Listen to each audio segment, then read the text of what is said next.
Three. Three, Oh, 2, welcome on in, 1. everybody. This is Tales from the Tavern. I am very excited to have some super great guests with me tonight. And we'll go around and do some introductions in just a minute. For those of you who have not caught our show before, we will take questions and stuff from chat. So please feel free to drop any questions you have for anybody in our chat. You'll see that we have two people who, unfortunately, cameras were not playing nice tonight. So they're here in audio land. They're just not in video land. But they will introduce themselves in just a moment. So we will go around and I'll let everybody say hi and tell a little bit about who they are, and then we will kick off the show with some questions and hopefully have a great conversation tonight. I'm sure it will be a lot of fun. We've all been chatting it up before we went live, so I think it'll be good. So I'm going to start with Jordan. Let's start with you today. Okay. Hi, everybody. Yes, I am not able to do video and audio at the same time because my apartment seems to be haunted by some sort of technical poltergeist. But my name is JordanCallarman, and I am the GM of Wildcards, which is a weekly Savage Worlds live stream on the Twitch channel Saving Throw. I'm glad to be here and meet everybody. So hi. Hi. We are excited that you are here. Thanks so much for taking some time out of your day. Thanks for having me. Yeah. Cam. Alrighty. So, hey there, folks. Also, I am someone whose video is not working because I live up in the northern mountains of the sub-realm of Canada, also known as New Hampshire. And so you can find me on DM's Guild as DaylightPublications. That's what that fancy logo be. I also have done freelancing work for Lunar Games, who created the RPG Endless Realms. I helped create the Black Void RPG, which is a D12 Mesopotamian, Middle Eastern mythology-inspired cosmic horror RPG. And I run the podcast Comics, Clerics, and Controllers, which is all about pop culture stuff. So, yeah, that's me. Very nice. Awesome. Well, thanks so much for hanging out. Cam and I are in the same state, and I know it's very icky and warm today. So yes, it is. I appreciate that you're willing to sit with your computer on a day like today. We're soldiering through. Absolutely. All right. Let's see. Next, we will go to. I'm like drawing a complete blank on names. Oh my god. I'm so sorry, guys. Usually I'm a lot better at this than I am. Let's see. I'm going to go to Derek. Hey, I am Derek. I'm the host / producer, editor, and wrangler of cats for a podcast called RollingMisadventures, where we grab a whole bunch of podcasters, throw them into generally a game of Fiasco, and then I take those and turn them into 2-episode improv audio dramas with sound design. Ooh. That's awesome. I'm definitely adding that to my list of stuff to check out. It sounds like it's very cool. Yeah, that does sound cool. It is an absolute blast. Yeah. You'll have to tell us more about that in a minute. So, and Eric, we'll go to you next. Hello, my name is Eric. I am a podcaster. I am the DM and producer for the Dice Fiends podcast. We release shows every other Wednesday. I believe this Wednesday, and in June we're going to be releasing episodes of a Call of Cthulhu adventure entitled The Iron Overseer. So I hope you all check that out and enjoy it. Awesome. Thank you. Thanks so much for being here. I'm glad to be here. Yeah. And last but not least, Lynn. Hi, everybody. I'm LynneMeyer, and I do a lot of different things. I write and I edit stuff, and I'm a sensitivity reader. You probably know me best as one of the authors who contributed to the Uncaged anthology. My adventure is in volume 1. I helped edit the other 3 volumes, and that's what got me started with all of that good stuff. But you can find other things that I've written out on DM's Guild and soon Drive Through RPG. But I'm also on the cast of 2 shows. On Tuesday nights, I'm over on the Onyx Path Twitch channel playing a good dog cleric on the show Paws and Claws. If you're a fan of Pugmire, you'll know what that's about. It's like D&D, but we're animals, and it's really fun. And then on Wednesday nights, I'm on the Featherfall Tabletop channel, where I am in a Wild Mount campaign playing a half-elf cleric of the Moonweaver. So I'm busy getting my cleric on these days.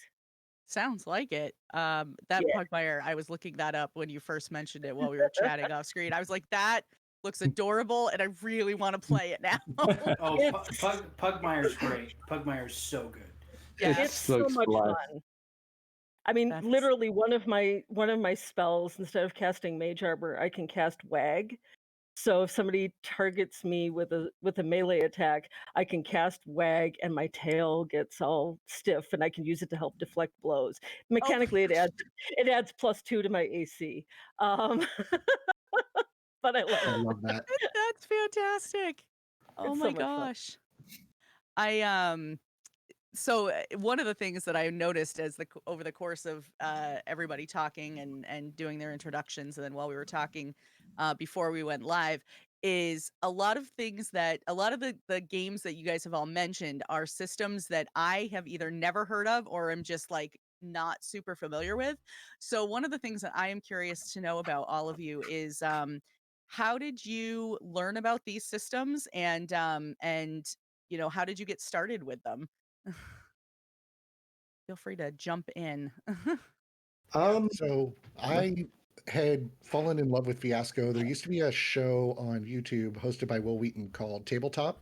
I remember that show. Yeah. Oh, it's a Yeah, great show. and they did a 2-episode, basically, like, I want to say it was like 2 hours long, of playing Fiasco, and absolutely fell in love with it. I was in a D&D group where the DM is very combat or dungeon heavy, not a whole lot of role play.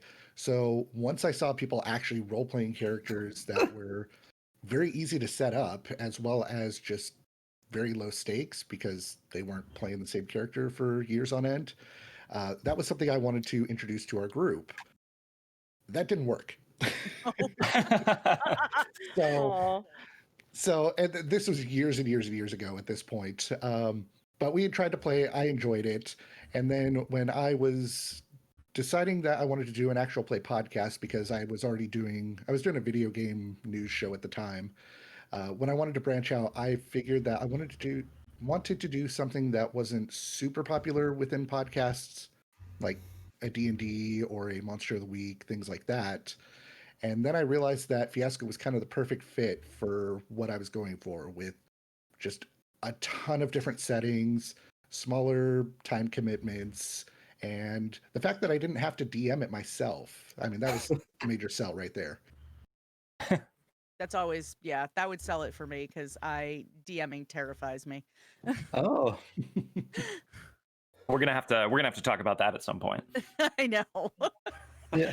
I have a great little one pager that at some point I have a group of people that are willing to try it out with me so that I can like test out the DMing waters, but it's always been something I've been super nervous about doing. So I'm always willing to play. And I'm sorry if I completely blanked on your explanation of Fiasco, but is it just like a DM-less system, or do you get someone else to DM for you? It is a DM-less system. Oh, So everyone that just is- rolls on a table to set up relationships, needs, objects, locations between each of the players, and then you just kind of run with it. That does sound good. Another good, it can be DM-less system. There are two actually that come to mind. It's Big Gay Orcs, I think by Grant Howitt. I apologize if I'm getting the name wrong. And then there's Coffee Punk by Cole Cairwin. It's another system, and you're basically playing a roller derby game in the future cyberpunk city of Neon City, trying to get actual coffee instead of the piss water they sell at the major coffee chains. oh my gosh. I love it. Definitely I want to need play that. that one. Yeah. I'm sorry, was the first game Big Gay Orcs? Yes, Big Gay Orcs. Please Gay expound a little orcs. bit on. Okay, all right, never mind. It does what it says on the label. Mm-hmm. You have secrets, you have desires, you have motivations, and it's like the last night as your fortress is being attacked by the enemy. So it's like Are you going to confess that you love the other orcs in your fortress? How long is your hope going to hold out? Yeah, Oh, I need aside from this. narration, it can be played DM-less fairly easily. I'm like so fascinated by all of these games that I've never even heard of before. And I swear, like, so this was my list from last week of all of the games that I needed. See my post-it notes? Oh, See? yep. This one was let's see, my games from last week's episode were The End, Dread, Paranoia, and Gamma World. Were all things that were recommended on the show. So yeah. Oh man, So I'm like that's already starting a new list now. one moment. Opening a Microsoft Word document. There, Let's oh, see? Somebody who's Dread. much better about not using post-it notes. Don't worry. Aw. Like I have like 5 notebooks. I always give them a target, and then I never fill them up before losing one and getting another one. So Yeah, it's Yep. true. Big relate. I have 2 notebooks that I keep next to my computer, one for each of the streamed campaigns that I'm in right now. So one is, you know, my Sunday night campaign and one is my Wednesday night campaign.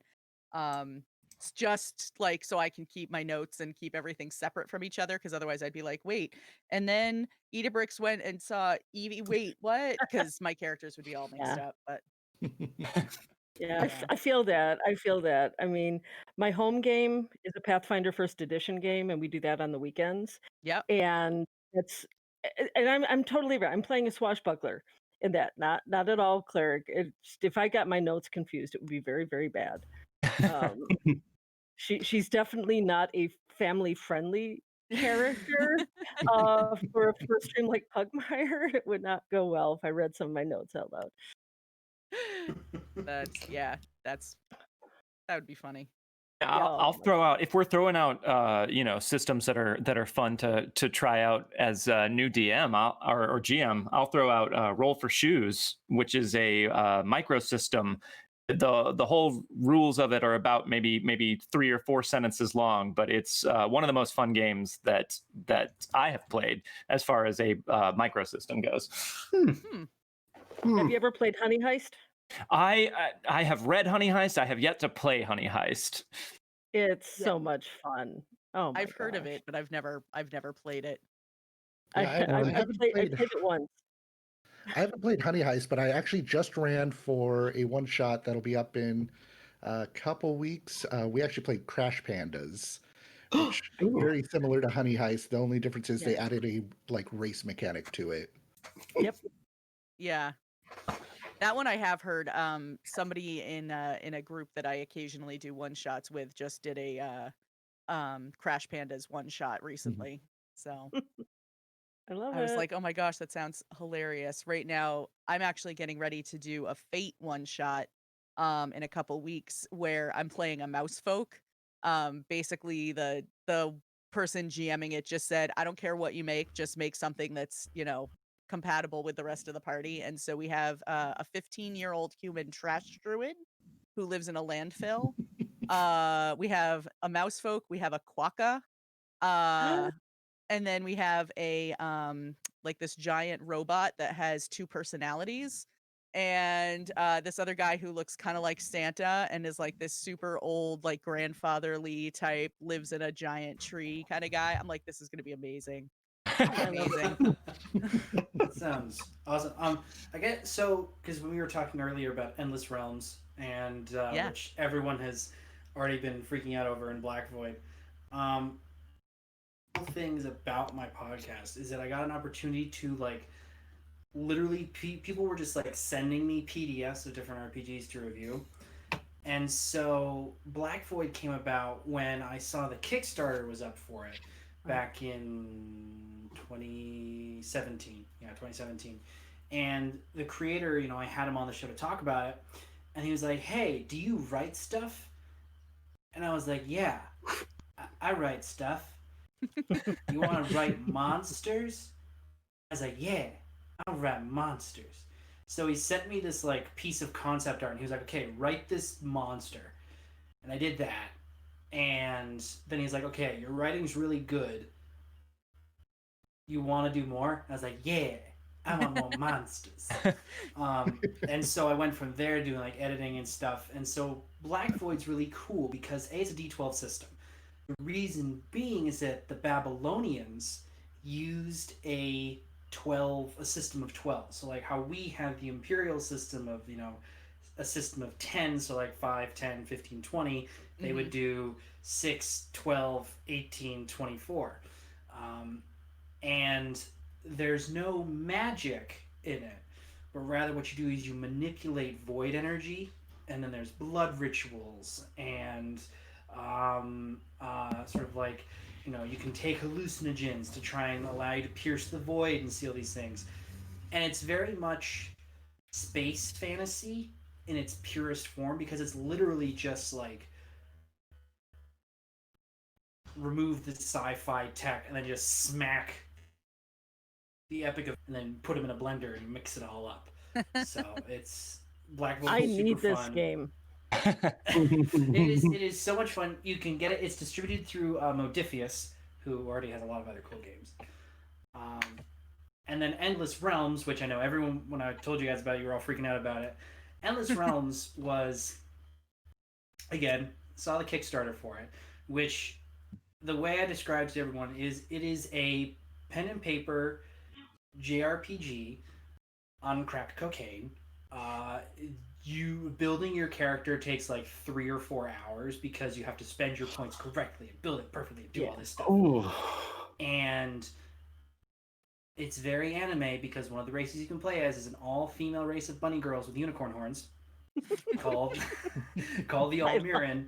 And then there's the Dengu, who are good mole boys and live underground and brew mushroom juice.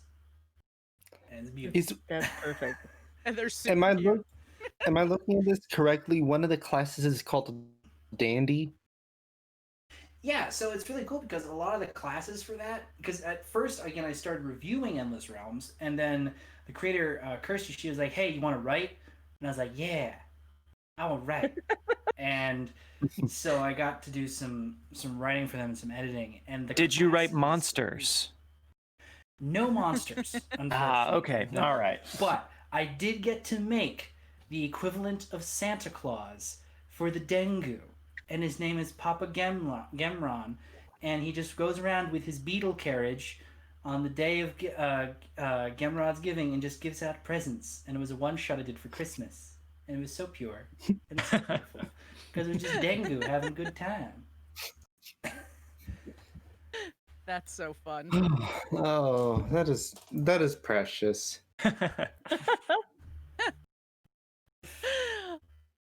So many different games. But it's definitely been hard getting into the systems with my group at home being so D&D focused. Like, I had to beg them to try City of Mist, which is an awesome game. I've heard really good things. Yeah.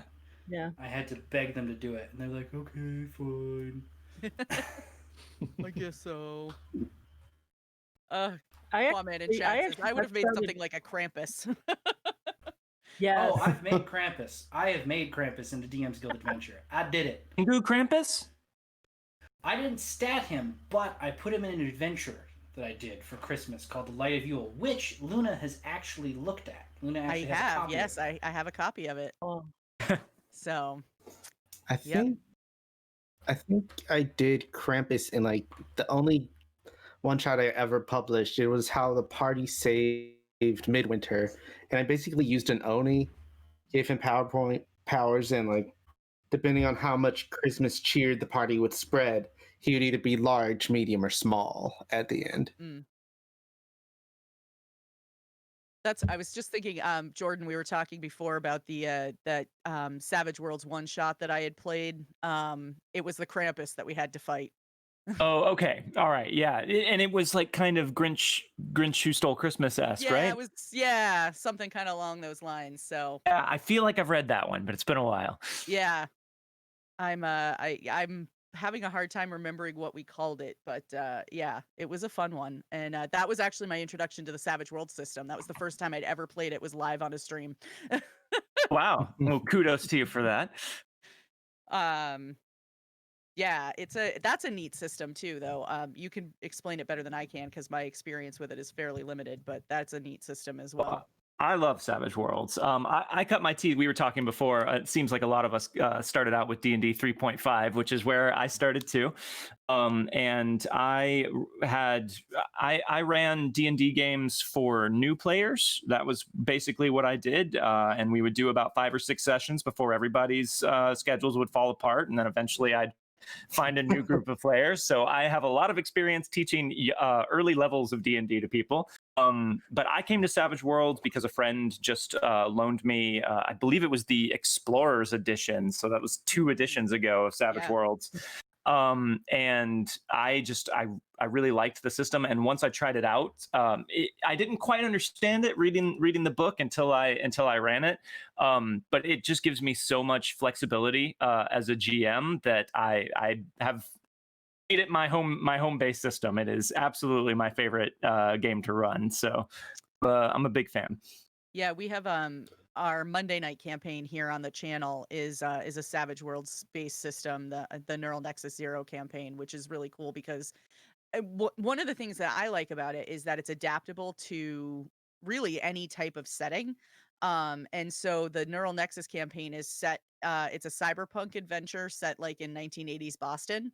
And it's so much fun. It's been really fun to watch that one, play out and how the system work, the dramatic tasks and how they can make that work along with, the storylines and that kind of thing. So Yeah. I really like it as a toolkit system. Like there's different subsystems within it that you can choose to utilize or not. I think it's really adaptable and flexible, and I have a lot of fun with it.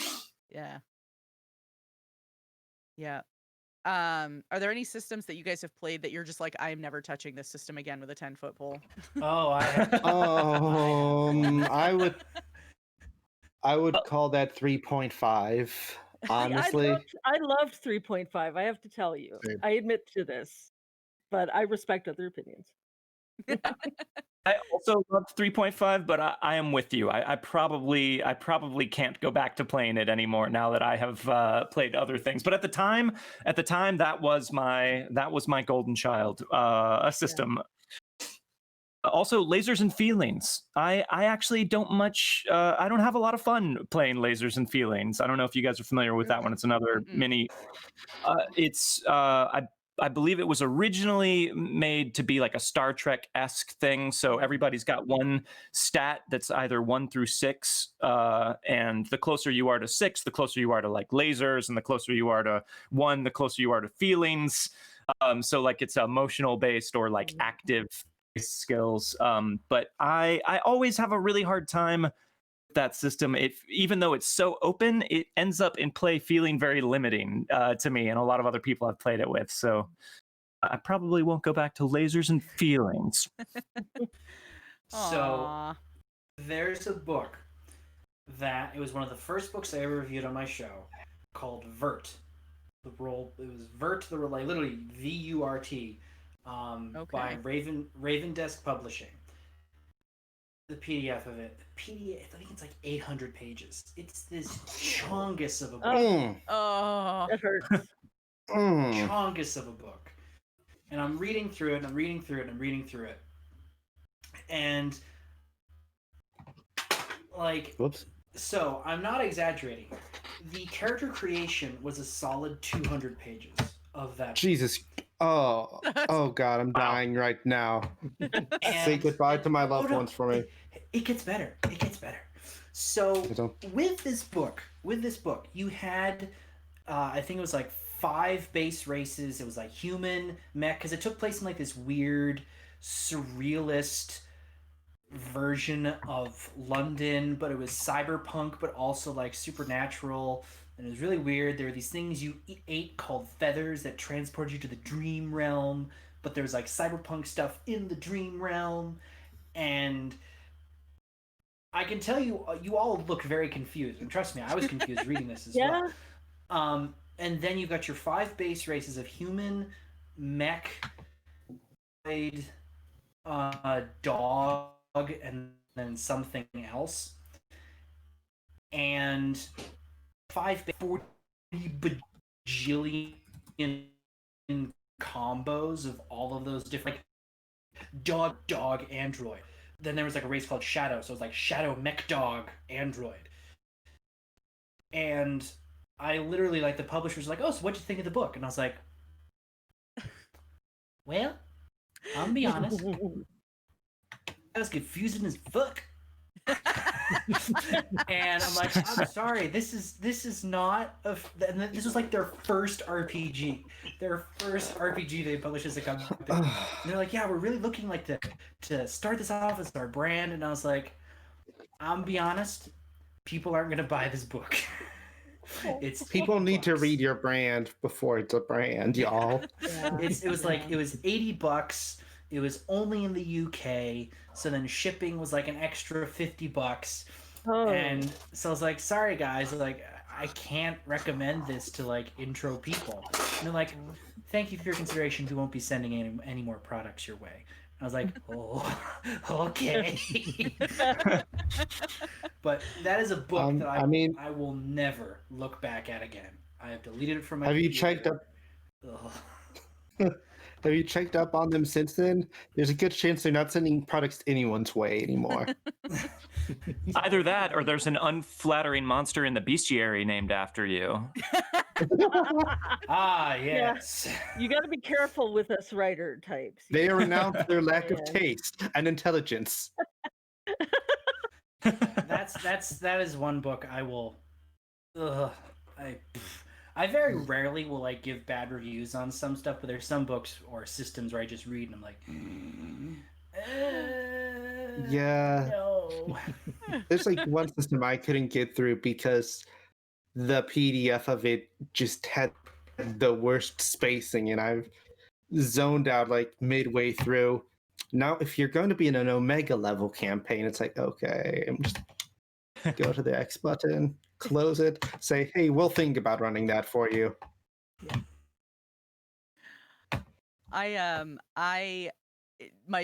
One of my very early experiences with any TTRPG was Rollmaster Express, and that was super entertaining because like you would do damage and like it was all based, like if you do X amount of damage, this happens. If you do Y amount of damage, that happens. And like you could literally lose, like your butt could fall off or stuff like that. So it's so funny because I mean, here it is probably 15 years later, and there's still a running gag between me and some of my friends who played it together, and we're like, and this happened, and my butt fell off. So I mean, at least Always like, a you got good hazard. joke out of it. So Yeah. what's that? I was just saying that's always a hazard. It's true. Mhm. I mean, you never know. It could happen. So Yeah, the only Have- system that I won't go back to, it was like everyone else here started with 3.5. I started somewhere between 3 and 3.5. Is basically whatever books my group had I was playing with. But at one point we had tried to play, I want to say it was Cyberpunk, which we had a very quickly failed campaign there. I think it was one session. And so after that, I was strolling through like half price books or something like that and came across modern D20 and figured, okay, I know D20 systems. I've played I D&D. remember those books, yeah. Oh, it's I not think my good. college library has one. You poor unfortunate child. Yeah, like you go in thinking, oh, okay, yeah, I've done a D&D before. This won't be that bad, except that they changed everything and tried to It's slap it right. on D&D. oh, Yeah, It's like, Yeah. oh, this will just be D&D modern. Nah, no. you have to sync your shadows with. Okay, that's See, all. I actually started on 4E. I was not introduced to D&D until 4E, so I know I'm one of those poor unfortunate children that dealt with MMO, the RPG. I have fond memories because of how crazy 4E was and of how like bombastic it was. Yeah, I know I know several it- people that are staunch defenders of 4E. oh yeah, me too. We've had a couple here on the show before. It's Yeah, no, it's I loved 4E as a DM because it was so easy to build encounters. Yeah, that's true. the reason I really liked it is just because I think the art was really good, so that's what really pulled. I think the fact that obviously Wayne Reynolds did a lot of the cover art,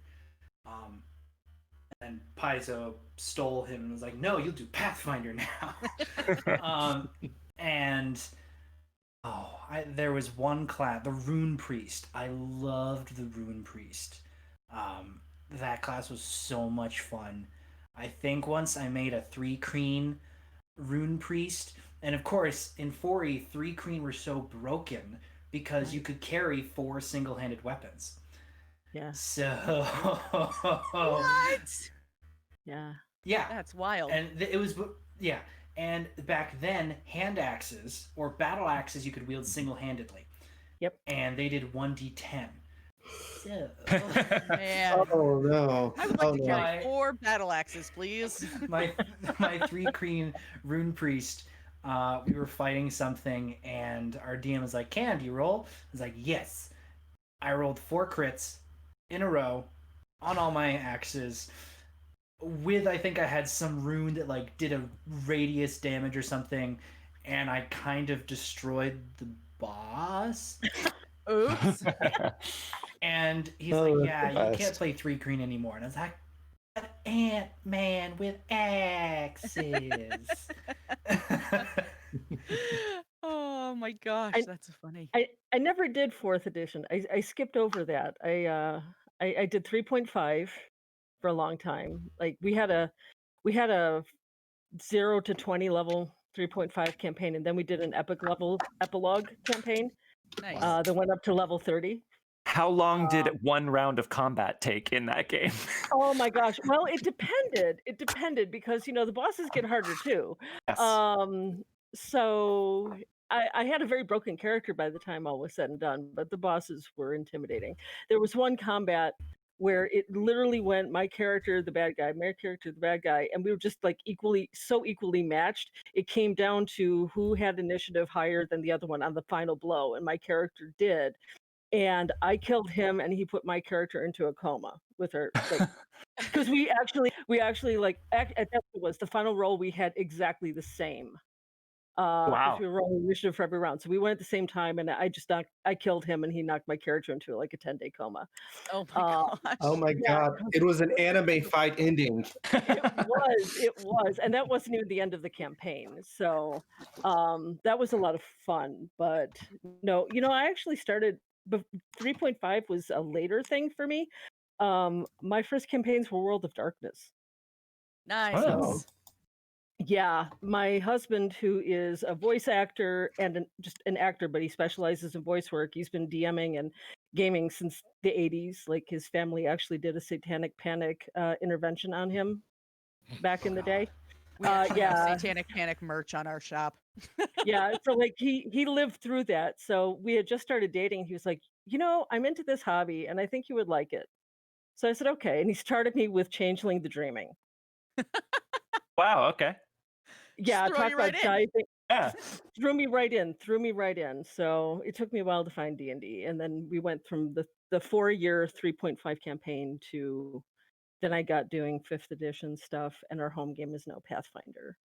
So Nice. yeah, You're doing So- 1st edition or 2nd edition Pathfinder?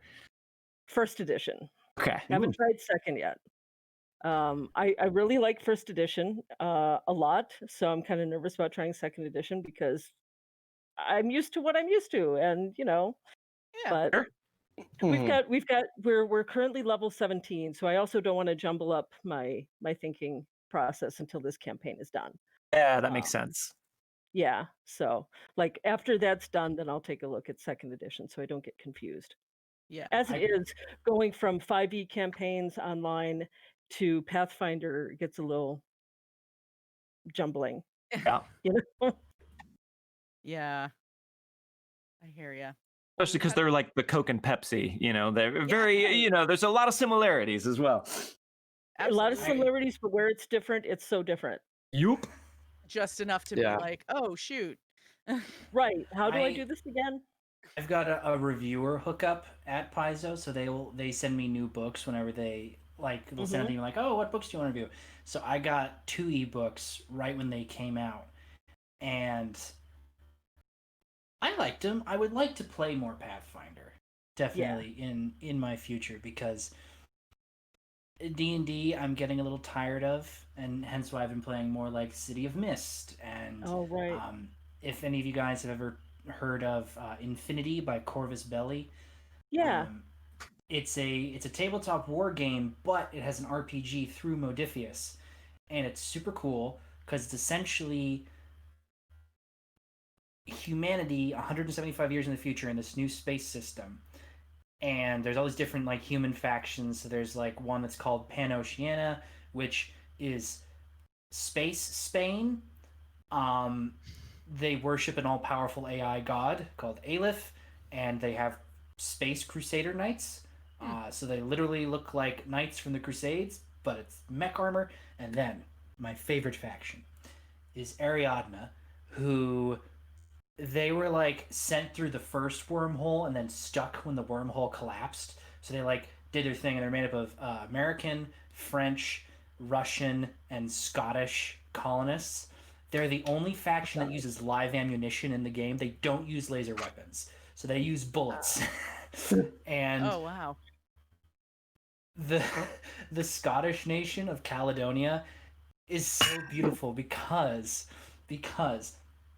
there are these wolf monsters that they fight called antipodes, which are like super intelligent space wolves.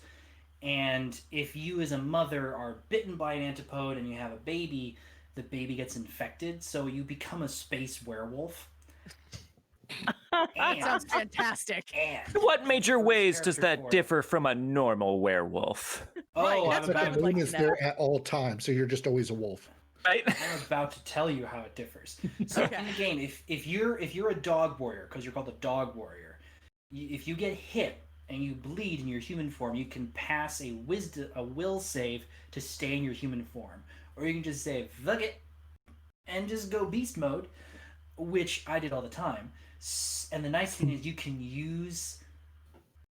you have a lot more bonuses being in your dog form or your wolf form. So my guy carried a giant revolver with explosive rounds and an armor-piercing battle axe that could punch through tank armor. So it was pretty fun. Let me tell you, just we'd go into combat and our GM would be like, okay, so there's like 4 tanks down the road, and he'd look at me and be like, Cam, what do you do?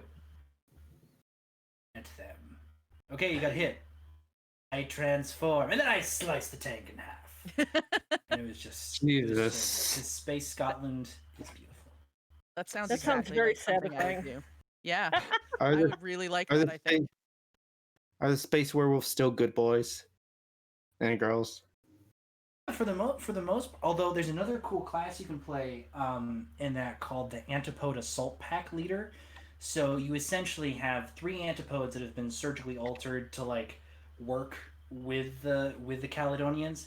So my second character was the son of my first character, so he was a wolver. So he was half dog wearer, half human, and he had 3 antipodes with him.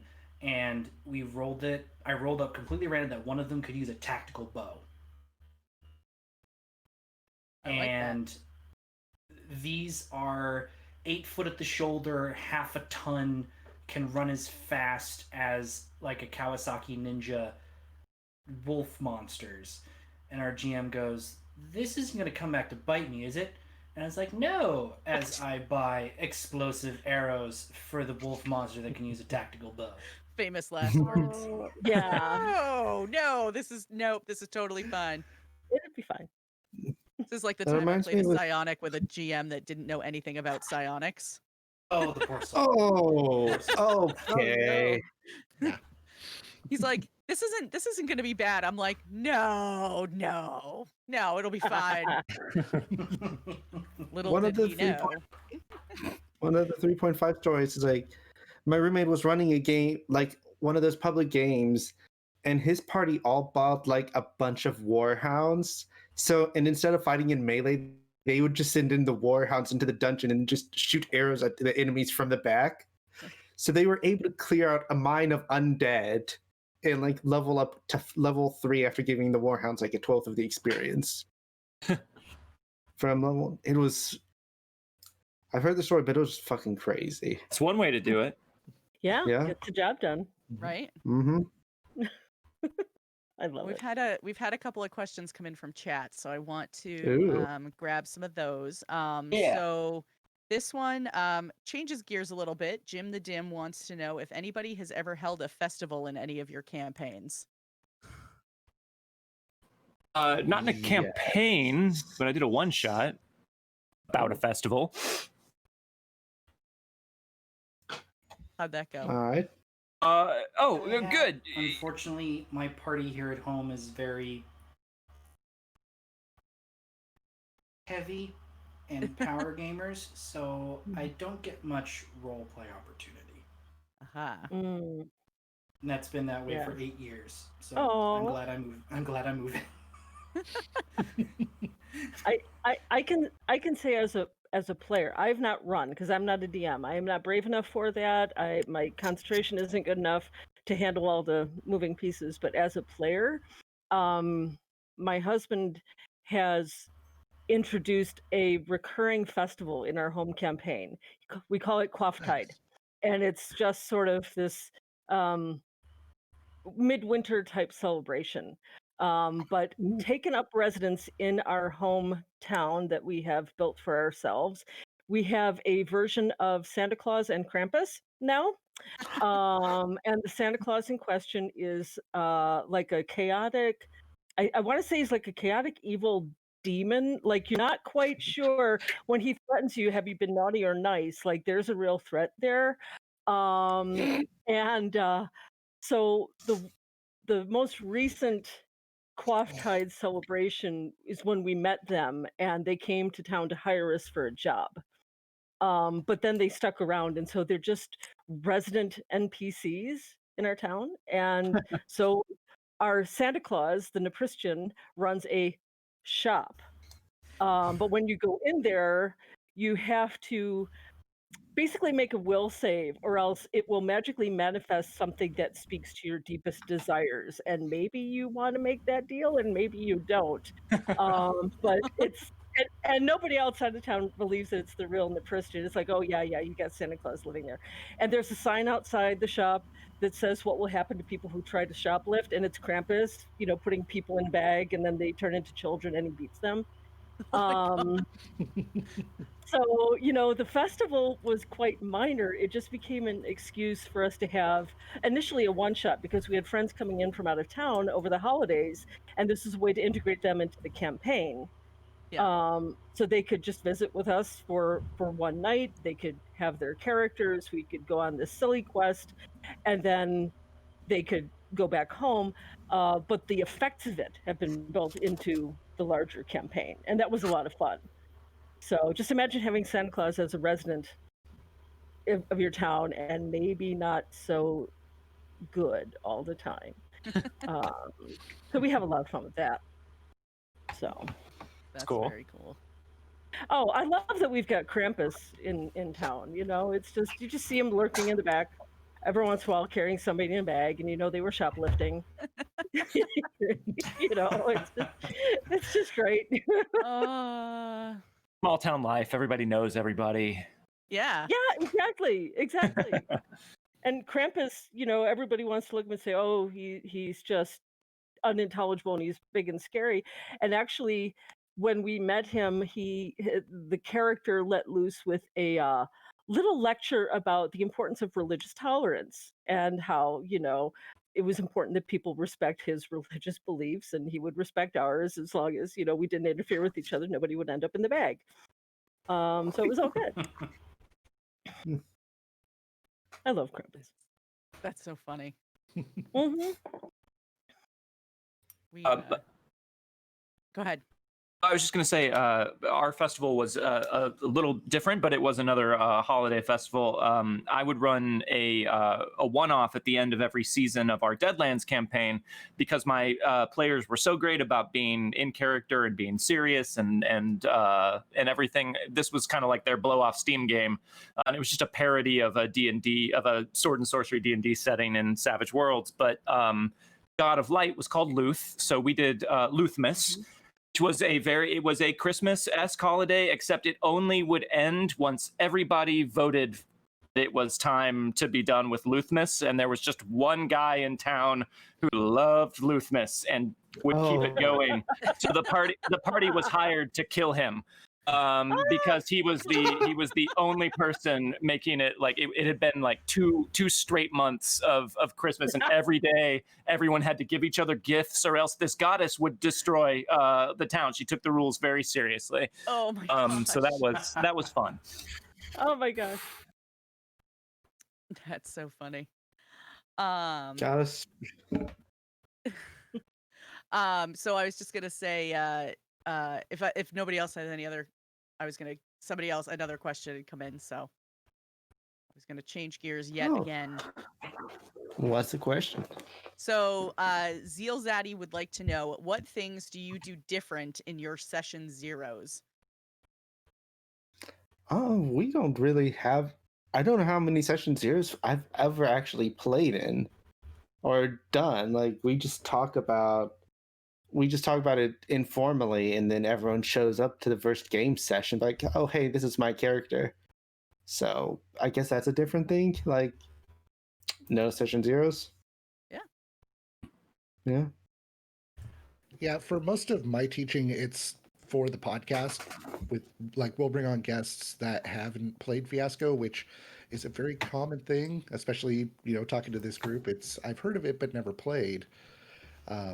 So bringing people in, our session zero is basically setting up our characters, but chatting and walking them through. Okay, here's your table. These are the dice we use, and then pretty much the way that I always do it is that once they get the basics down and they get a feel for everybody else in the group, and you learn that vibe of the table, then you just jump right in. Like I can teach as we play rather than throwing 200 pages at them for a book and saying, here, read this before we start. It's more, okay, now we're going to sidestep for that 2 minutes as we've gotten to this part. This is how this mechanic works. Okay, jump right back into it. Session zero is like part of the gameplay of Fiasco, essentially, right? I've only played a couple times, but the beginning of it is everyone building their characters together, right? Yeah. But with the session zero is building your relationships and all those things between the players. We just kind of lay that on the wayside. Like I don't usually do session zeros for all of our story arcs. It's more just that's kind of my time to check audio and make sure everyone's on board. We get basic ideas, so it's not just 3 hours of everyone staring blankly at each other like I don't know what we want to do with this story. But yeah, absolutely, Fiasco's session zero, it is very much here's your dice pool. You learn the very basics, get an idea for what you're playing, as well as how you're going to interact with the other players.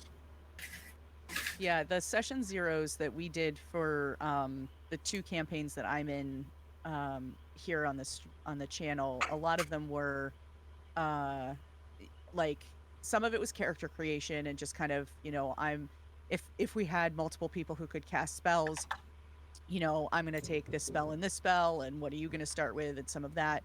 And then some of it was like, kind of like you were saying, Derek, mic checks and, making sure everybody's video was working and audio was working and that sort of thing. And then some of it was more just like, let's make sure we use Fantasy Grounds for all of our games. So let's make sure everybody knows how to use Fantasy Grounds. So we might run like, a 1 hour, it might be a total of 3 hours that we're together, but an hour of that might be just practicing playing. Okay, how do you do combat? How do you do this? How do you move your token? How do you find this on your character sheet? Stuff like that. So that way, when we were actually able to stream it, we didn't spend as much time doing all of that stuff. Mm-hmm. So, I think the concept. Oh, go ahead. Go for it. Oh, I was just going to chime in real quick. My game, I mean, our session zero, we're playing 5th edition Eberron. Basically, our session zero was a Facebook chat. It was just, okay, build your characters at this level. Here's some lore and kind of how magic works in this world. Yeah. And then pretty much as soon as we got to the table, we just started playing. Yeah, that's what I came up being used to was like that model.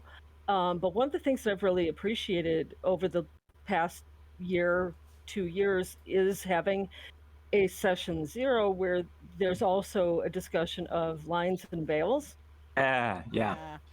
That's been really helpful because one of the things that we've discovered is usually in our home games, for the most part, those are folks that we've known a long time. We know them in real life. It's around a physical table, not so much anymore, obviously. Hmm. But and you get complacent because you think, oh, this has been my friend for years and years and years. I know everything about them and I know what they're okay with and what they're not. And that might be true, but things change in a person's life. And there might be things that they've never told you. There could be all kinds of circumstances Mhm. where having that conversation before or and even in an ongoing way have been very helpful. Ah. So that's been a shift in my experience, but it's one that I personally have found very valuable. I feel better when whether it's a one shot, especially if it's one shot and I don't know the other people at the table. I know going in that there's a care and a concern and an expectation. I always regard it as well. Maybe some things we don't engage with at all, but other things we're more mindful about how we engage in it. Hmm. Um, and something that it's not so much different per se, but one of the things we started on Pause and Clause, uh, in because now we're in season 2, and we've got some new cast members that weren't with us for season 1.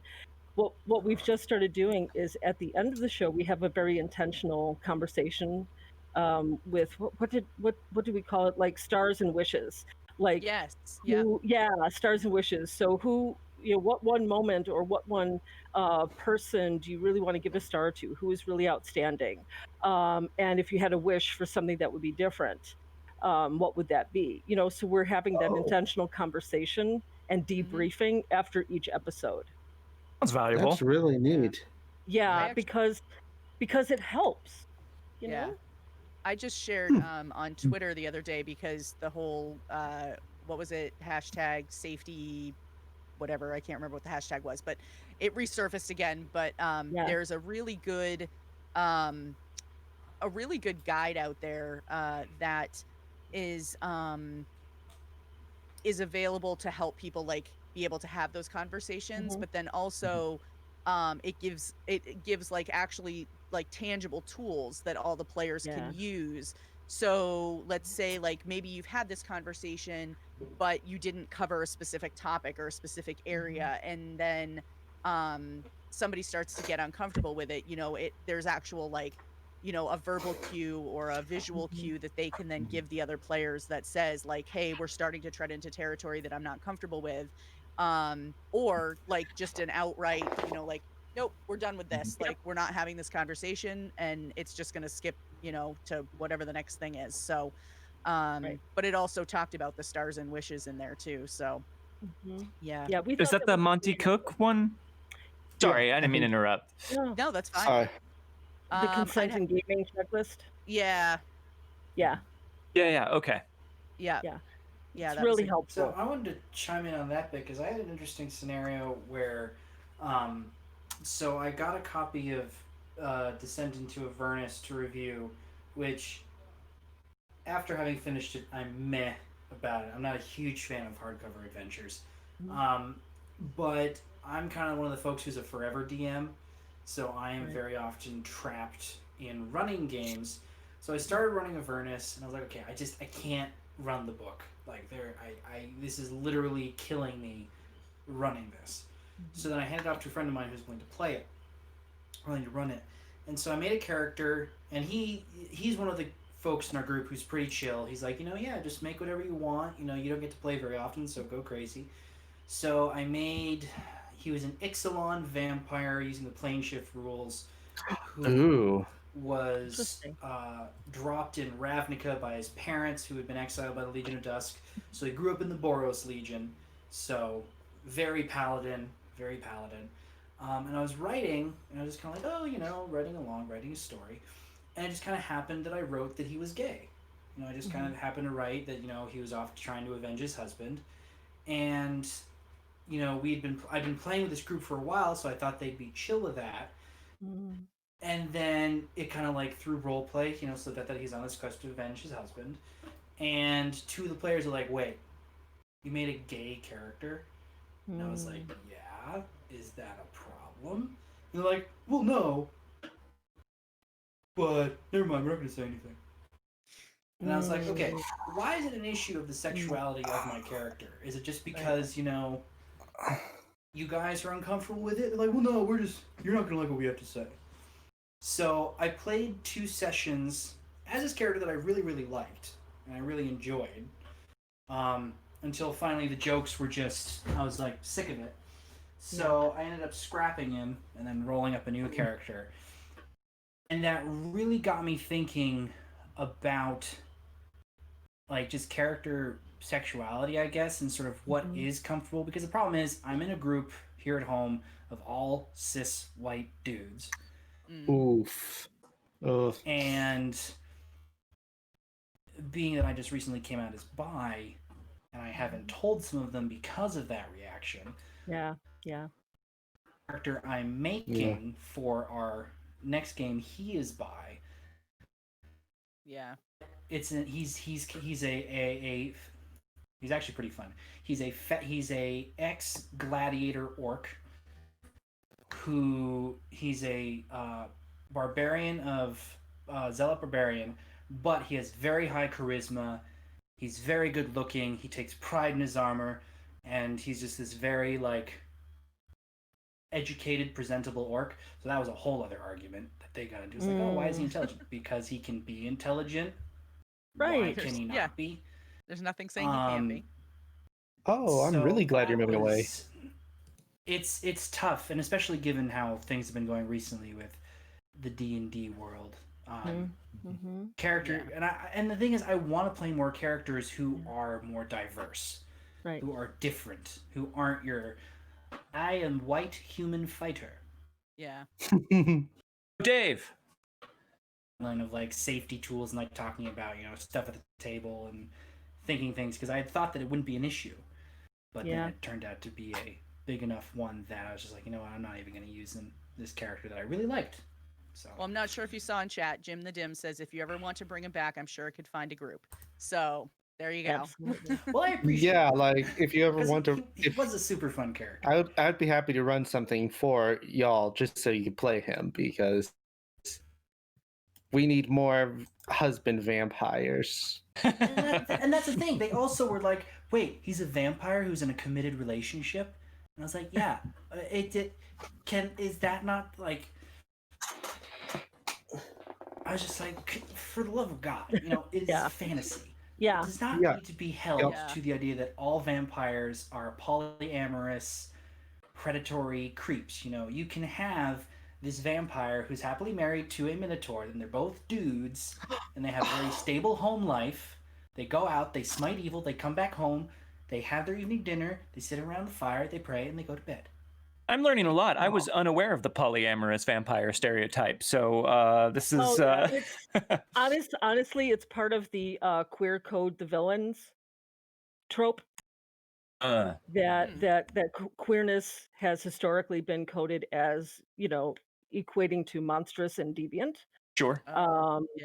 And so when you add in bisexuality in particular, because I'm bi, I'm very out about my bi-ness.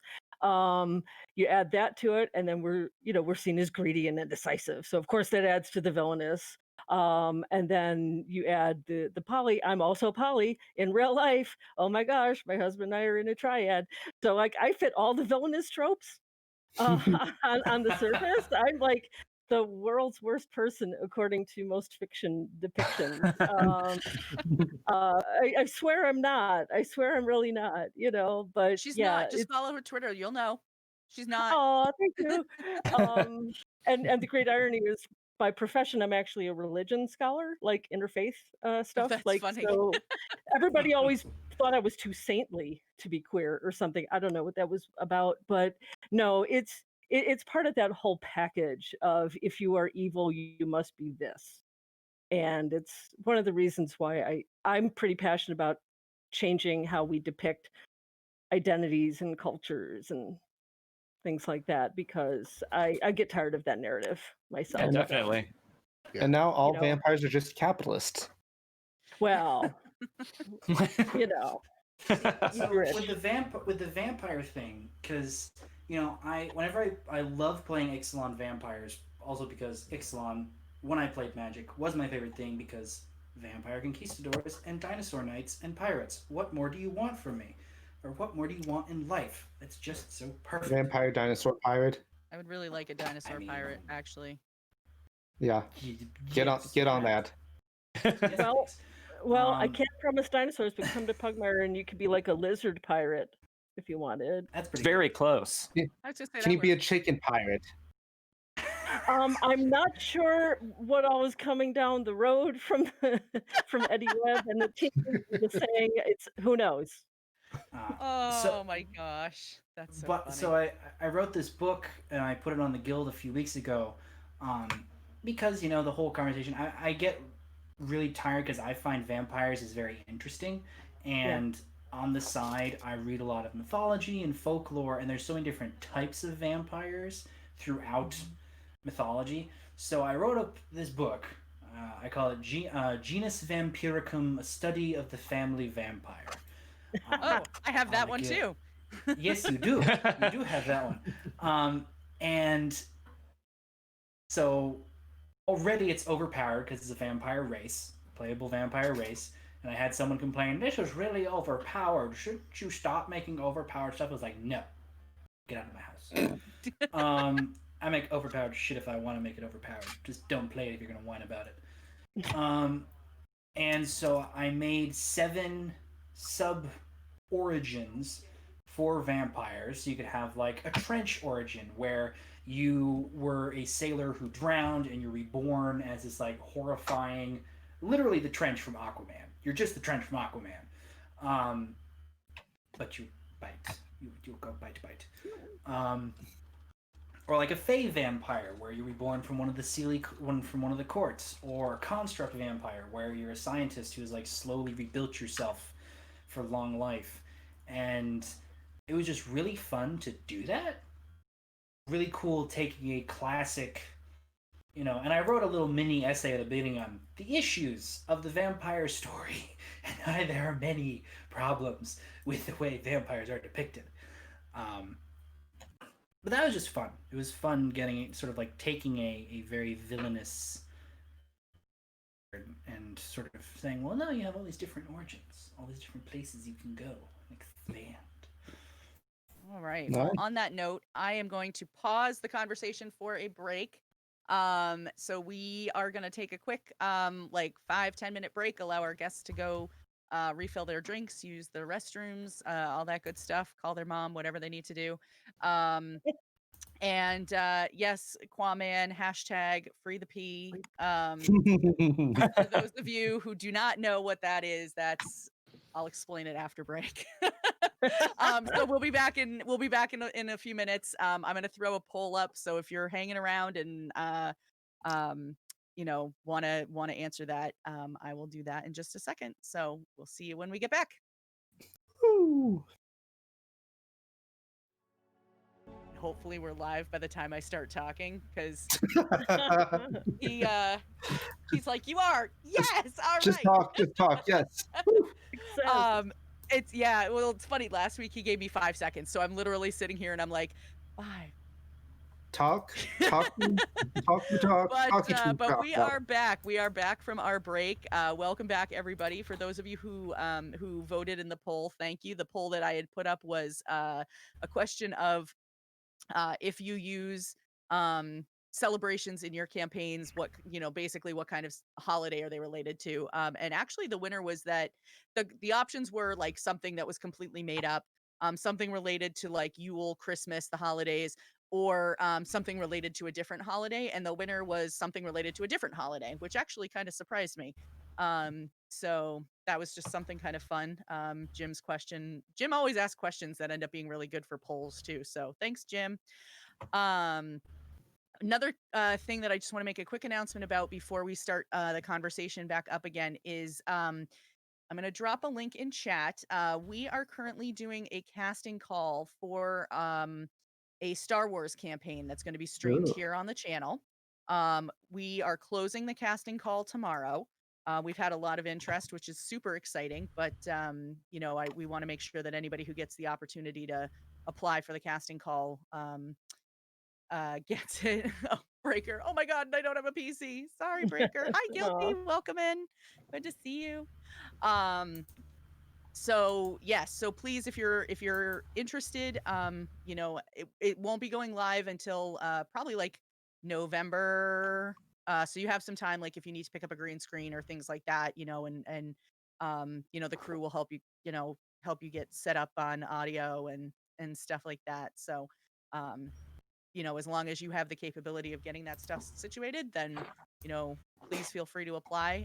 You don't need to have an in-depth knowledge of the Star Wars lore. That was some feedback that we got from people who were feeling a little nervous about applying, saying that I don't want to apply because I don't know as much about Star Wars as other people. That's okay. It's okay if you don't know that, Frodo and Gandalf brought the One Ring to the Death Star. It's okay. That one was my Deep favorite. Star Wars lore. Not many people know that, but Luna is on top of it. Right? I am. So, yeah, Kwaman just said, those can be some of the best players because what's Yeah. nice, in my opinion, and we can lead back into the conversation with this. In my opinion, one of the things that's really great about that kind of thing is because you don't know the rules, so to speak, Right. you're more willing to bend the rules. So, like, Sure. I don't know that an Imperial stormtrooper wouldn't do blah blah blah, so I'm gonna do it. Can make for fun character development. I had so much fun. We did a limited run show on my friend Jess's Twitch channel where it was Disney princesses saving dragons. Totally not Disney because can't be Disney, but we were all Sure. totally. Mhm. So my character was a slightly disguised Princess Leia, but by class she was a gunslinger. That's fantastic. A 5th edition gunslinger, and I gave her the magic initiate feat, so she had very limited spell casting, so she could replicate things like a Jedi mind trick. She could cast command, right? Nice. Ooh. And I would have her say things like, the Force be with you, and she would cast guidance. That's You so know, cool. that was That's- it was fun. I really It was like fun. that. Yeah, I love that. Sorry, I literally just got a text from my daughter. Had to make sure it wasn't an emergency. No. It's not. She's fine. She's at a friend's. So anyway, I am going to throw in. We did get a couple other questions that came in before the break, so I want to make sure we get to those before we move on to anything else. So Okay. Kate IWB says, hey, my question, aside from the game system, what do you bring to the podcast world or the streaming world, because some of us are streamers, that is new and different from other actual play shows? That's a good question. That's a very good question. My personal brand, which is Shidlordy, we have a wonderful serious person on our podcast, Amanda. She carries so much of like the emotional scenes. Then like the other three of us just come in like Kool-Aid Man style, jumping through walls. So that's what we bring. Serious scenes followed by us destroying them with a very dumb joke. I have to say I'm a little bit spoiled with my Paws and Claws cast because I am not a singer, but 2 of our cast members are. One of them is Critical Bard, and Holy crap!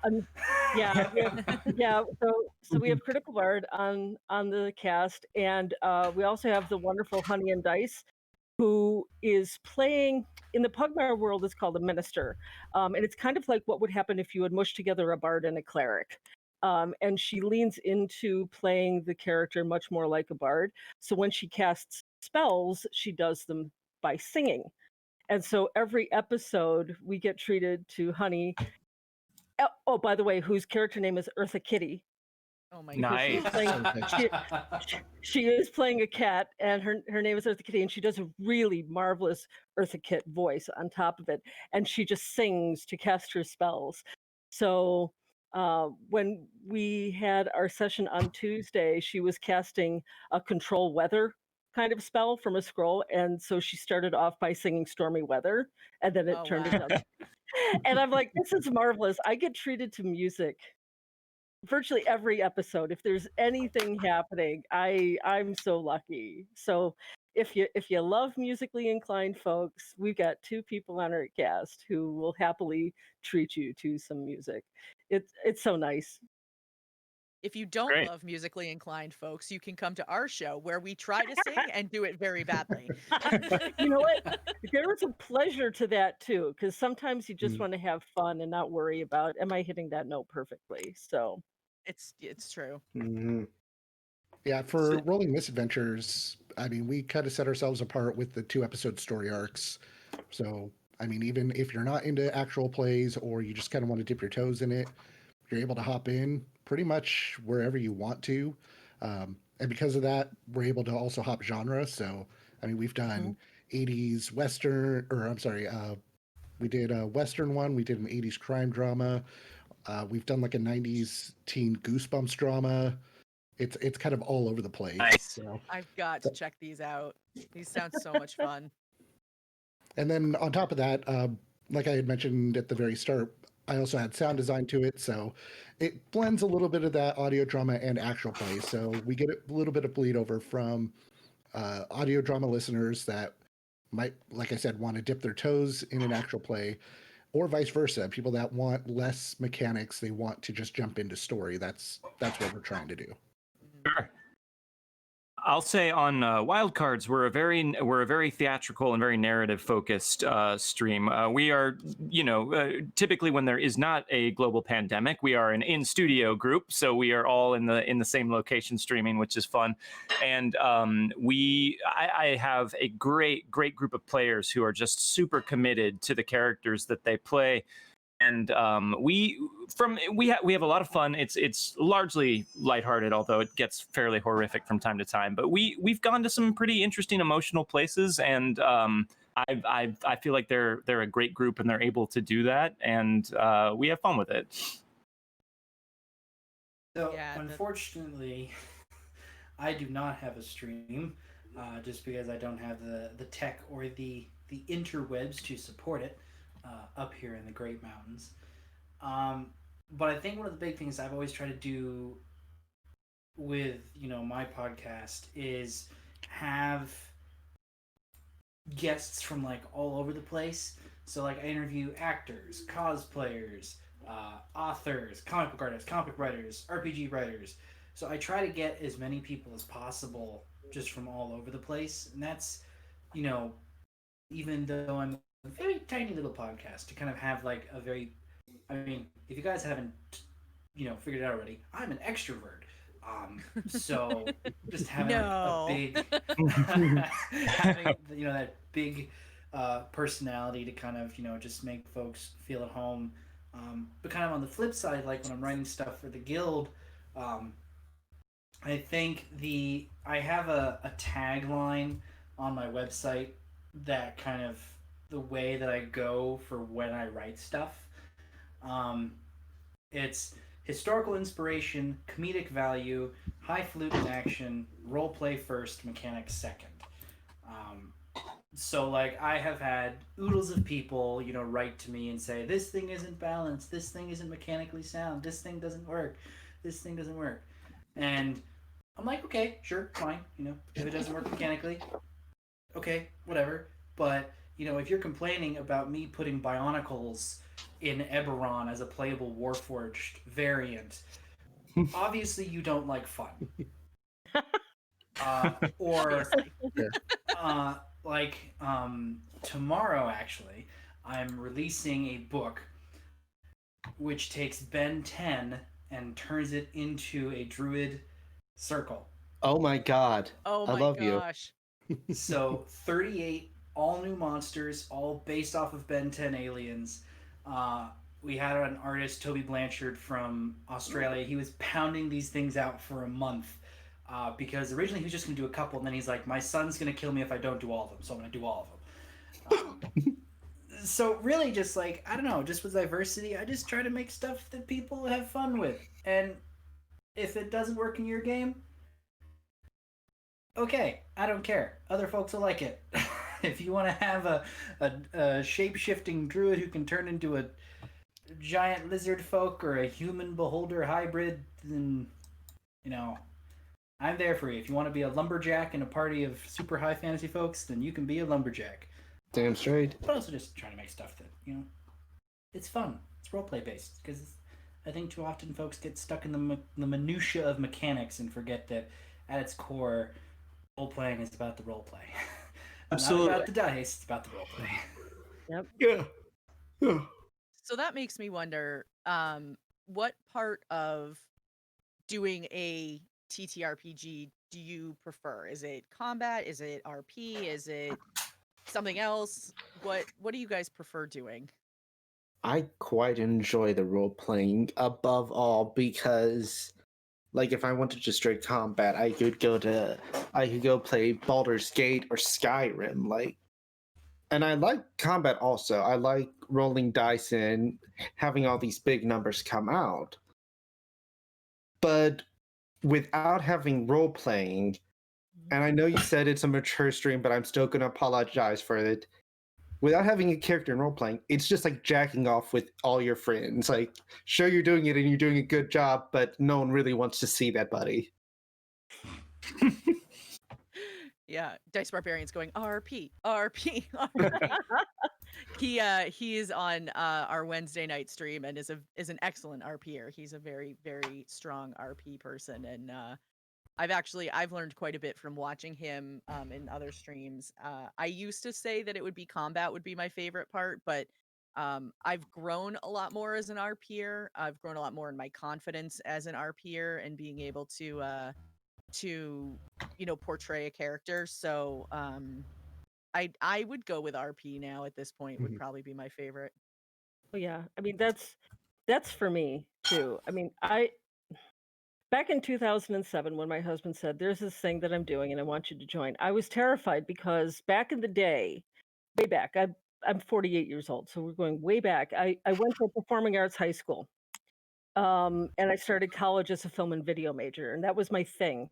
But I loved it, but I hated improv because it terrified me. Because at my core, I'm a really shy person, Yeah. and like just give me a script. Okay, I can get on a stage and I can talk to a room full of 1,000 people, and I'm fine. I've been a keynote in my professional life. I've done all these things, but improv terrified me.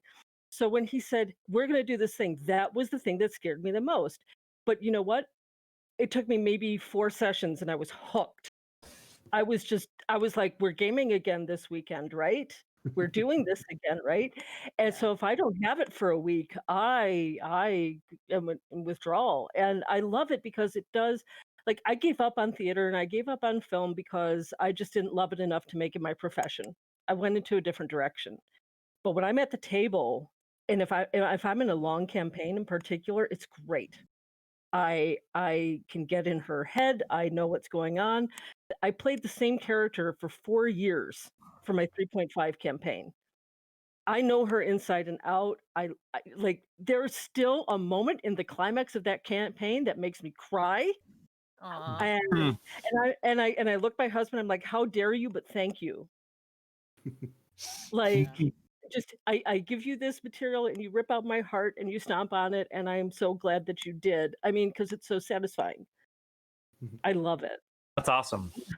Oh my gosh, I still have feels, and that campaign's been over for like Yeah. 8 years.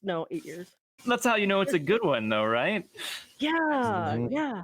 Mhm. But I will say the combat had a place too, because at that time, because I was so shy, I know there's a joke about human fighters, but I played a human fighter who eventually took 5 levels in Dragon Rider. So she was like the cover of a heavy metal album. Seriously, like her best friend was her dragon mount. It was awesome. But because I chose that because I was so shy and I wasn't used to being at the forefront. And so playing her let me take on the opportunity to make tactical choices, Mhm. to be in the moment, to be the tank of the group. It actually translated into my personal life, making me more comfortable being extroverted. Nice. So it depends on what I need from it, but Sure. give me RP any day. I will happily nerd out and RP with all of you, just so you know. Well, Yeah, now I know I'm who to call straight when I need RP. somebody. I am straight RP. That's why we do the show. I mean, we want to create stories, and much like Lynn was mentioning, the improv aspect of it. None of us knew what we were doing as far as improv No, goes. no. One of our original hosts, that when they joined up with us, they had never, I think they had played D&D once, so they had never played a role-playing game. And now 2 years into it, I have one of my co-hosts going and actually taking improv classes because he Yeah. enjoys it so much and he wants to Yeah. branch out and That's get fantastic. better. Yeah, Yeah. it's wonderful. So yeah, RP all the way for me. For me, it's the storytelling aspect of the game. I'm primarily a GM, and that's the way I prefer it. That's the position that is the most fun for me at the table. But I like any aspect of the game, whether it's the RP, investigation, even combat. I am always trying to find how I can use that aspect of the game to further sell the story. So that's my kind of guiding principle, and I try and find kernels of that in every aspect of a system or the mechanics that I can wring it out from. Yeah. I'm kind of there too, since I am a forever GM for the most part, and it's always weaving stories, building stories, creating worlds, and it's so much fun getting to see players interact, even if they are power gamers. Seeing them interact with the stuff you have, created, and like there's very few settings like pre-made settings that I'll use. I mean, if not any of you ever played Midgard from Kobold Press, excellent setting, fantastic setting. Or Eberron, which will always be my true love. I love Eberron so much. That's the setting that got me through high school and kept me from But RP is also really fun because when I do get to play, I was in musical theater for 6 years in high school because you can't see it, but I'm a larger fellow. I am not an athlete by any means. So, like for example, we had this one game where I got to play for the first time in like 6 years, and it was an orc game, so we were all playing orcs in the Underdark or goblins, and I always played good characters. Like I'm always like the upstanding citizen who does good, and I was like, oh, I can be an evil mastermind. So I took Gul'dan from World of Warcraft, and I was like, I'm just gonna be as creepy and gross and weird as possible. I took the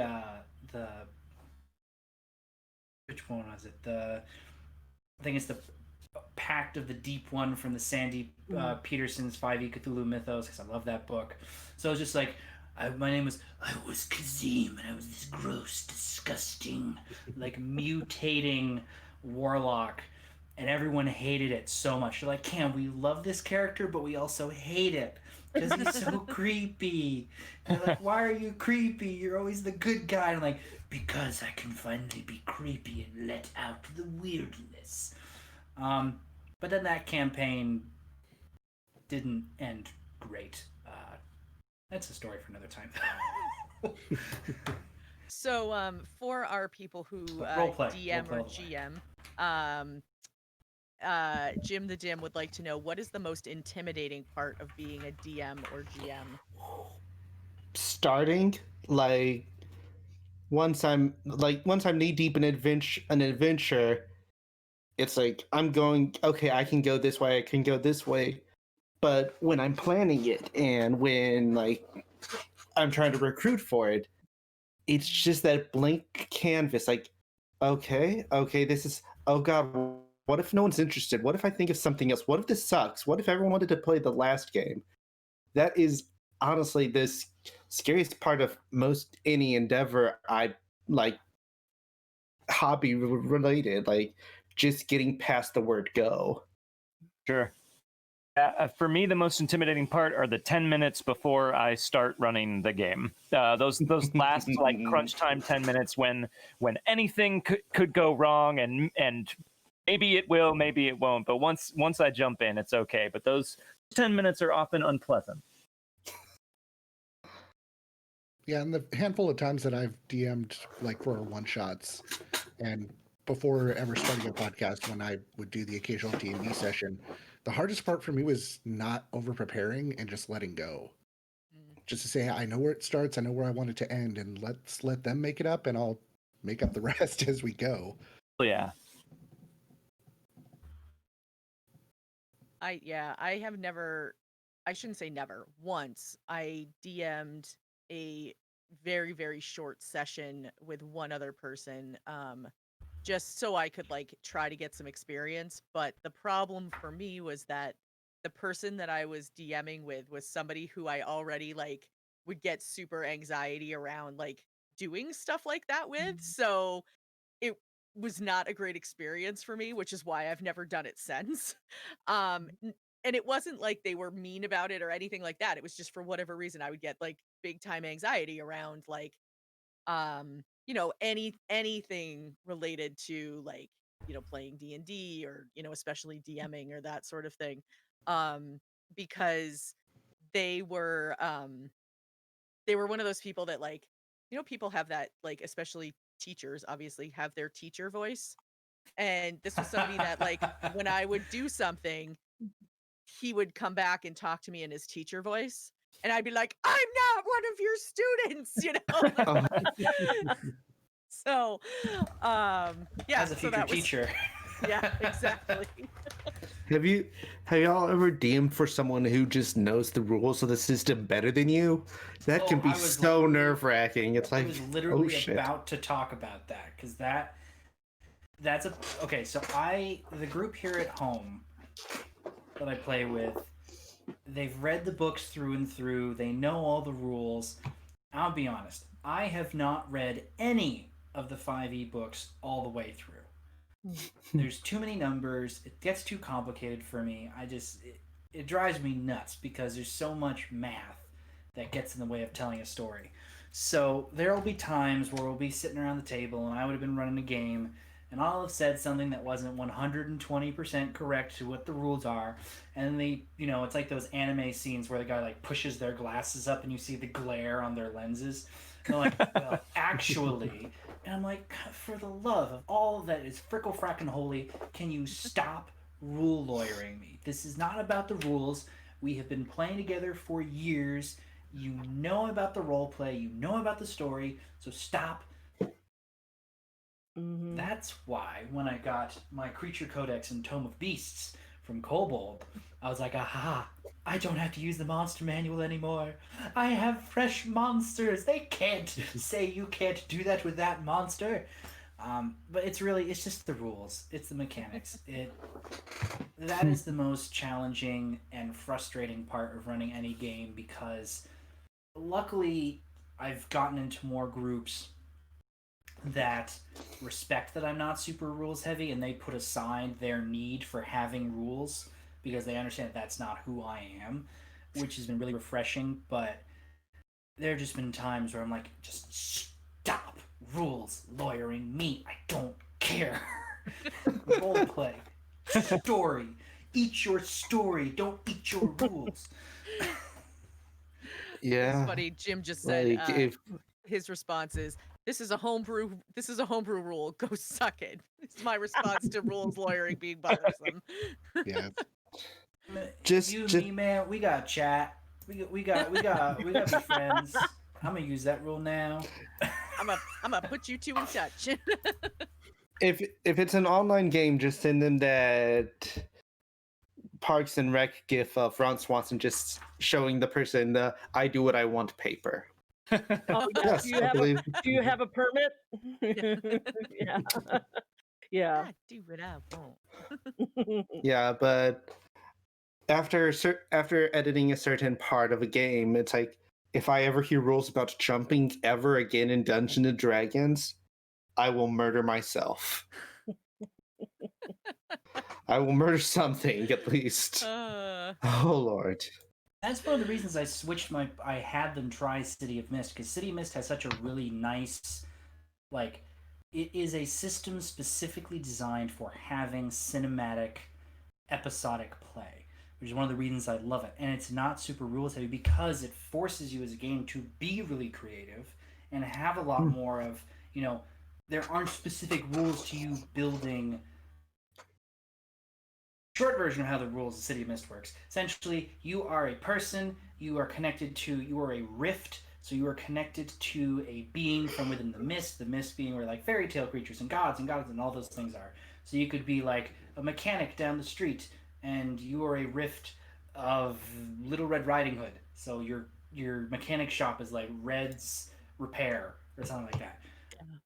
And so you have tags that you have to think of, because you have your mythos tags, which are for your mythical side, and then your logos tags, which are for your mortal side. So you have to really sit down and think, what is this tag going to be? What is this like key story element? And then that drives how your character moves, which is I've really come to like better than I'm going to roll these 4d6s, and I'm going to pull the smallest number, and I'm going to put 3 together, and that's going to be a score. I'm going to do that 6 more times. I'm gonna roll them until I have all 18s. Statistically, it is bound to happen, and I do not have a life outside of this game. hey, I Cam, feel you very must let me do qualified this. right now. Dice Barbarian says that's why I love the unskilled role with Savage Worlds. One of the benefits is it illuminates a lot of rules lawyering intrinsically. Oh, how so? I'm curious. I love that rule too, because it lets everybody just try anything even if they're not skilled. But I'm wondering if they're talking about trying to rules lawyer your way into being able to make a specific skill, or if they've run into other people trying to rules lawyer them into that. Yeah, so Tony, go ahead and drop your thoughts into chat. We'll discuss those when you get the chance. It's a good point, and it is having played a little bit of Savage Worlds. I actually just left a campaign that was it was actually really interesting. It was a Savage Worlds adaptation of the World of Darkness setting. So Okay. yeah, so because originally when we were starting the campaign, World of Darkness didn't exist in Fantasy Grounds, which is what we were using. And so the GM took the lore and the characters and that sort of thing, but applied it to the Savage Worlds game system, which made it really kind of interesting. So one of the things that I liked about it too is sort of that unskilled, because it would be like, oh shoot, I don't have shooting as a skill, but I could roll it unskilled, Yeah. still give it a shot and see how it goes, but it may not work the way I want it to, or it could be fabulously successful. Who knows? Could be a headshot. Right? You could roll a 23 on a d6 and see what happens. So yeah, for those of you who don't know about Savage Worlds, it has an exploding die system. So yeah. So yeah, every time, you roll a 6 on your d6 or whatever, it explodes and you roll again and so on and so forth. So Lends itself to some really high drama situations at the table, both for good and bad. yeah, absolutely. Yes, as Breaker says, dice go boom. We actually have an emote for How I Nerd that is an exploding die before our Access campaign. Nice. So Dice go boom. let's see. Breaker of Legends has a GM question. Do you like offering a 4 of a kind for an 18 rule, i.e., my players, if they are doing 4d6, drop a 4 of a kind 4 times ones is an 18. So I think what they're basically asking is, Breaker, correct me if I'm wrong, but I think what he's asking is basically, how do you like to offer rolling up stats to your players? I have never heard of the 4 of a kind, but I typically do the whole 46 drop lowest reroll ones. Yep, But that's what I've usually done. Yeah, same. one day I want to do suicide dice, which is you take 6 d20s, roll each of them, and that's your stats down in a line. Wow. Okay. So even more hardcore than the old school. Just roll 3 dice and that's your strength, and then your dex, and then your con. Yeah, maybe for an April Fool's game, I would like to do that as a way to generate stats. I know that can be very terrible, but No, I dig it. I think that's awesome. I'll go on the other end of the spectrum at the risk of sounding boring. I'm a fan of the standard array, actually. That's just me. that's I a good. actually That's go ahead. no, you got it. Oh, I was just gonna say, for the first time when I started doing the Pathfinder streams here with How I Nerd, used the point buy system for the first time, instead of doing die rolls, which I like both. They both have their place, like, because I can be like, I absolutely want I know I'm building a halfling rogue, so I know I want a high dexterity. So I can put as many points into dexterity as I want at the risk of only having, an 8 in strength. Yeah, one that I just recently did with a D&D one shot I was a player in. They actually set it up to where it was more of like a 3x3 box or cube. So you had 9 squares. Across the top, you had strength, constitution, int. On the right, going top to bottom, wisdom, yada, yada, yada. So when you rolled all of your stats, you put them left to right in each box. So then you had a choice. Is this going into my strength or the charisma or dex and int based on how it lined up? Hmm. And that was a really interesting way to do it because it still gave you a couple extra fudge rolls that you could decide between. Yeah, that's interesting. Yeah. Do you mind if I ask you a question of the other Sure. guest right quick? No, go for it. So, I got like the word fudge rolls like brought it back to my mind. What do y'all think about mechanics that help the player manipulate their own dice roll, be it like Edge and Shadowrun, or using Fate to reroll dice, or even just being able to boost their own results at a cost? What's your opinion on that? Like, just kind of narrowing down the randomness. Yeah. 100% for it. I was gonna say, if it's built into the system, I'm okay with it. If it's something that we're just doing for the heck of it, I don't enjoy it as much. Yeah. Yeah, because it definitely gives a risk reward, especially for something like Powered by the Apocalypse game where, you're going to spend a luck point. Knowing very well that you're not going to have that, and do you burn it now so you can succeed with what you're doing, or do you set it for later? It adds that extra level of tension, in my opinion. Does, yeah, and it also gives players the ability, a little bit of an insurance policy against those like really cool story moments where you're just about to do you meet the bad guy that your whole background is built around, and you're ready to engage in single combat, and then you just horrifically fail an important role. Like, that doesn't feel satisfying, so it gives players the ability to kind of guard against unpleasant situations like that. Our Pathfinder game, we utilize hero points. Ooh. And so at the start of a not for the whole campaign, but at the start of, let's say, a story arc, all the players each have 3 hero points, and you can use them whenever and essentially however you want. If you make an attack roll and you get a net 1 or something, like for those big story moments like you're describing, you can spend a hero point to re-roll. Now, the kicker is you're stuck with whatever you re-roll. But it does give us a limited number of chances for the story arc. We have to be judicious in how and when we spend them, because we know that they're not going to refill for a while. Sure. So you can't do it every other roll. Oh, I don't like that roll. But that has actually come into play at a couple of those really peak story moments We're like, yeah, my swashbuckler cannot afford to roll a nat 1 on her attack at this moment and lose her blade. That would be really bad. I'm spending a hero point. So I like that. Haha, now I have a new server. For me, Yeah, go ahead, Cam. I don't mind it if they incorporate a role play element with it. Like if they're gonna use luck, or if they're gonna re-roll in some manner, fine if that works with the rules, but I want them to do it in a way that it makes sense role play wise and cinematically. Because if they're just like, oh, I failed, I roll and I do the thing, I'm like, well, no, describe it. How do you do it? What does it look like?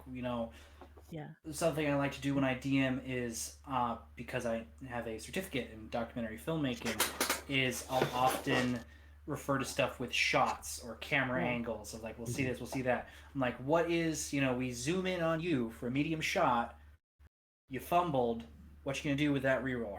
What happens? What does it look like? Is it slow-mo? Is it like, I try to encourage them, if they're gonna use it, do it. But, how does it look?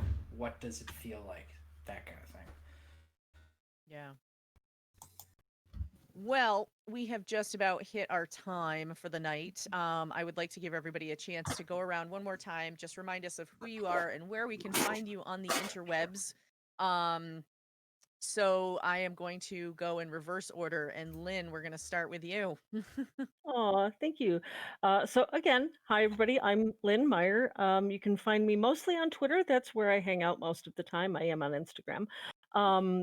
Find some of my stuff on DM's Guild, and coming soon to Drive Through RPG. I write stuff, I edit stuff, I stream stuff.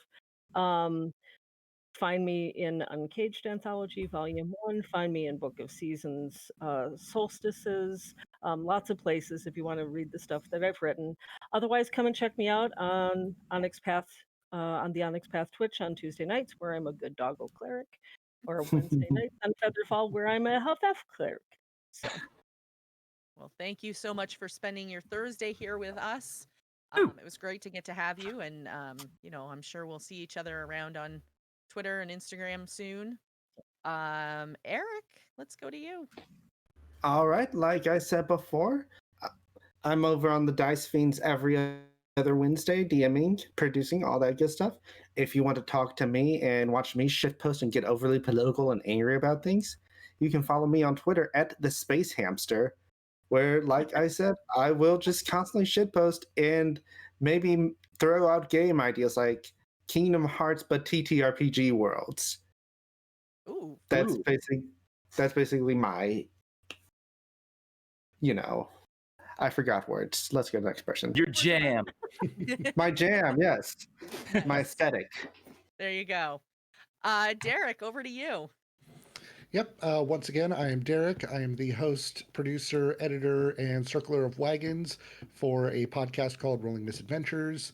Basically, take tabletop role-playing games, smash them into 2-episode improv audio dramas with sound design, and you have my show. You can find that at RollingMisadventures.com or wherever you're listening to podcasts. Just go ahead and search for us there. All right. Sounds great. And Cam. So, obviously, thanks for having me on. It's been very fun. So again, I'm Cam. You can find me on Twitter at DaylightPub1066. So, part of the name of my or publisher name, and then the date of the Battle of Hastings, because Battle of Hastings is cool. And I'm the host of Comics, Clerics, and Controllers. Just remember, it's not and spelled out; it's an ampersand. The swirly thing. Coming out tomorrow on DM's Guild is Circle of the Omnix, which is your D&D version of Ben 10. So make sure you get that. And coming down the pipeline this summer, got a cool Kickstarter coming out called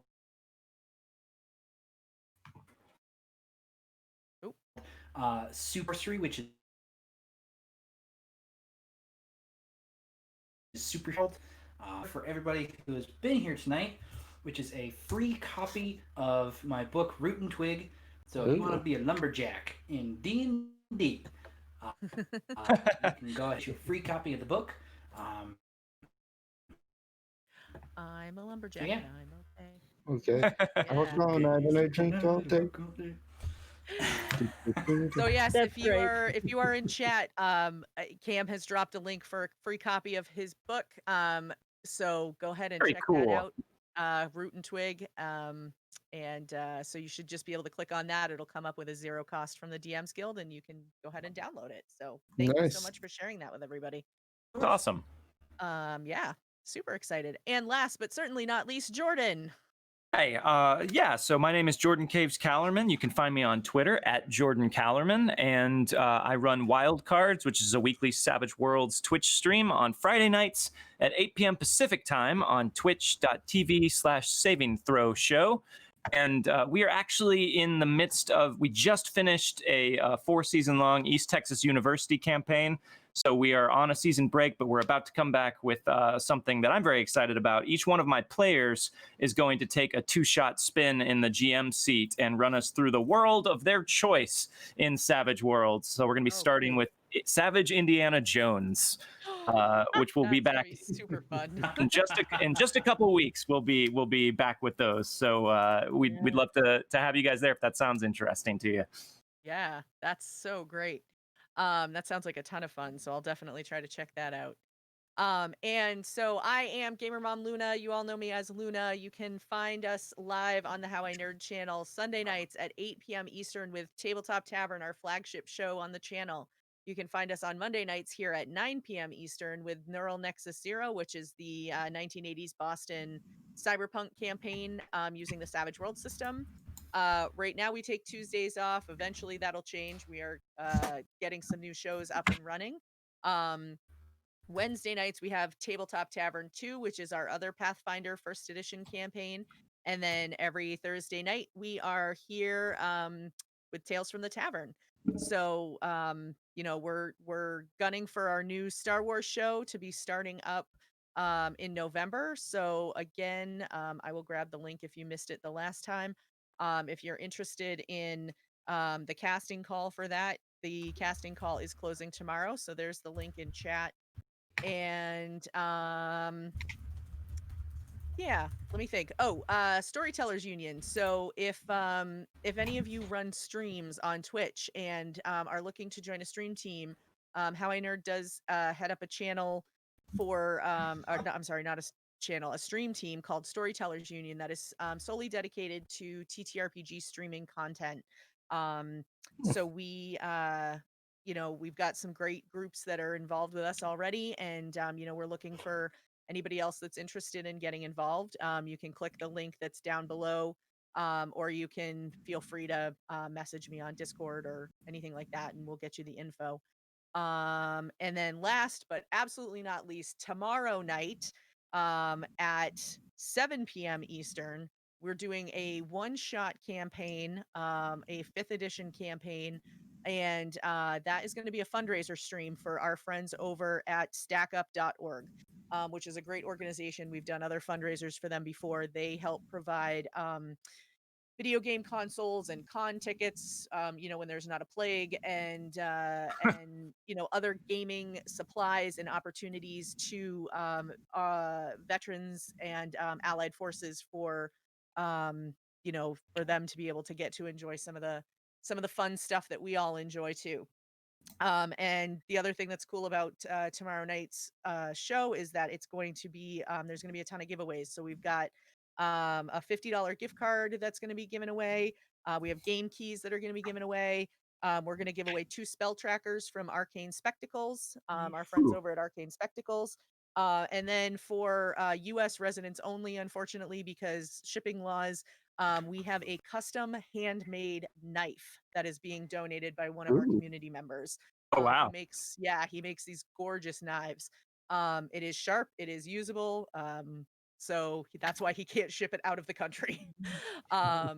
So feel free to swing by and check us out. Guilty saying yay fundraiser, yay stack up. So yes, feel free to swing on by tomorrow and say hi to the group that's going to be participating in that. It should be a really great night. I'm really looking forward to it. So that is all the news from How I Nerd. So we will wrap it up, and I look forward to seeing you all again soon. Thanks again to our guests for coming to hang out, and I hope you all have a great night.